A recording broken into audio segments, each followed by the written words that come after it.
गणतंत्र दिवस की आप सभी को बधाई हो। हमारे देश को पूरी तरीके से आज़ादी होकर 76 ईयर्स हम सब भारत देश में आज़ाद नागरिक होकर, आज़ाद सिटीजन होके अपनी ज़िंदगी को जी रहे हैं। अंग्रेज़ों से आज़ाद हो चुके हैं, लेकिन हम शैतान और पाप की गुलामी में गुलाम बने हुए हैं। हमें इस चीज़ से आज़ादी लेने की ज़रूरत है।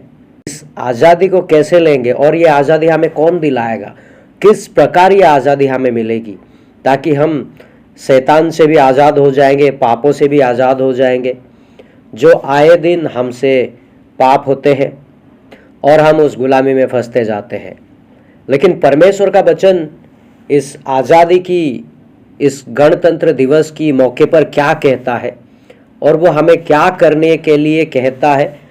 गलातिया का किताब 5वां अध्याय 1 वचन, मसीह ने स्वतंत्रता के लिए हमें स्वतंत्र किया है, अत इसी से स्थिर रहो और दासत्व के जुए में फिर ना जूतो।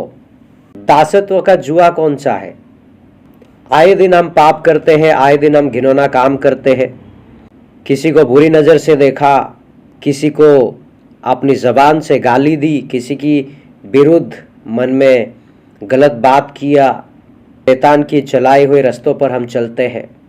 ये होता है वो दासत्व का जुआ, जो परमेश्वर प्रभु यीशु ने वो जुआ को हटाने के लिए, एक आज़ादी ज़िंदगी देने के लिए, ताकि हम आज़ाद होकर जी सके, इसीलिए उन्होंने हमारे लिए वो जुआ उठाया।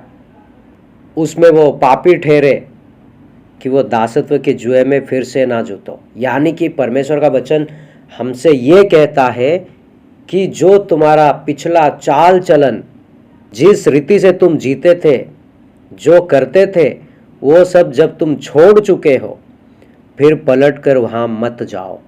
उसका 13 वचन कहता है, हे भाइयों, तुम स्वतंत्र होने के लिए बुलाए गए हो, परंतु ऐसा ना हो कि ये स्वतंत्रता शारीरिक कामों के लिए अवसर बने, वरन प्रेम से एक दूसरे के दास बनो।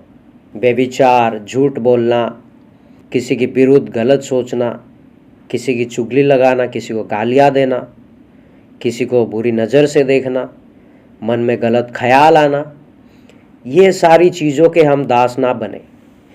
प्रेम से एक दूसरे के दास बनो, यानी कि एक दूसरे के साथ प्यार बांटो।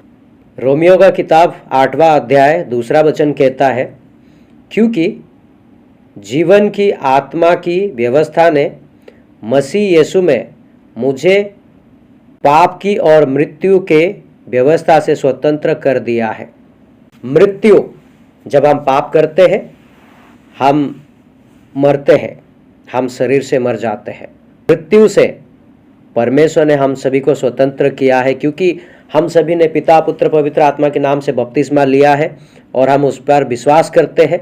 जो शैतान हमसे करवाता है, जो शैतान चाहता है कि हम गलत काम करें, गलत विचार रखें, गलत सोच रखें, गलत करें, वो सारी चीज़ों से परमेश्वर प्रभु यीशु ने हम सभी को स्वतंत्र कर दिया है। जिस प्रकार एक पंछी को पिंजरे में रखा जाए और चाहे उसे आप कितना खाना पानी दे दो, लेकिन वो गुलामी में है, वो बंधन में है। जब उसे पिंजरे से निकाल कर छोड़ दिया जाता है तो वो आज़ादी की ज़िंदगी जीता है। वैसा ही परमेश्वर ने हमें उस पिंजरे से निकाला है जहाँ हम फंसे हुए थे, बंधे हुए थे, उस बंधन से निकाला है। उस मृत्यु को मात देकर हमें जीवित किया है।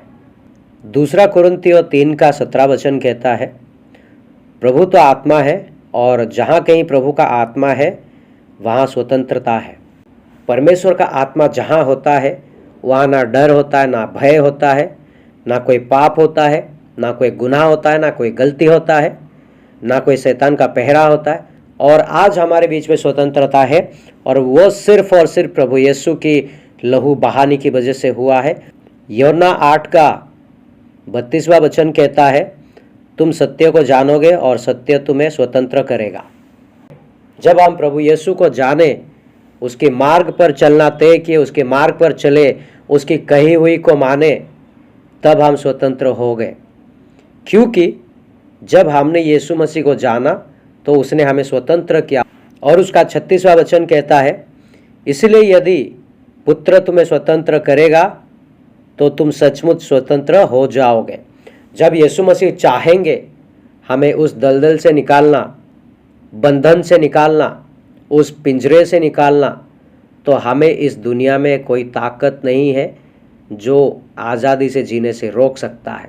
लेकिन उसके लिए हमें भी परमेश्वर को मौका देना है कि प्रभु मेरी ज़िंदगी में भी कार्य करे और मुझे भी स्वतंत्रता करे, ताकि मैं आज़ादी की ज़िंदगी जी सकूं।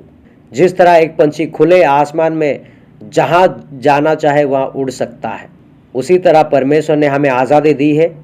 आज़ादी के साथ ज़िंदगी जी सकते हैं। बुरी कामों को छोड़कर, शरीर की अभिलाषाओं को छोड़कर स्वतंत्र होकर ज़िंदगी बिता सकते हैं। और इस गणतंत्र दिवस पर हमारा पवित्र शास्त्र में से वचन यही कहता है। आज का ये वचन हम सभी के लिए था। प्रभु आप सभी को आशीष करे। जय मसीह। Praise the Lord.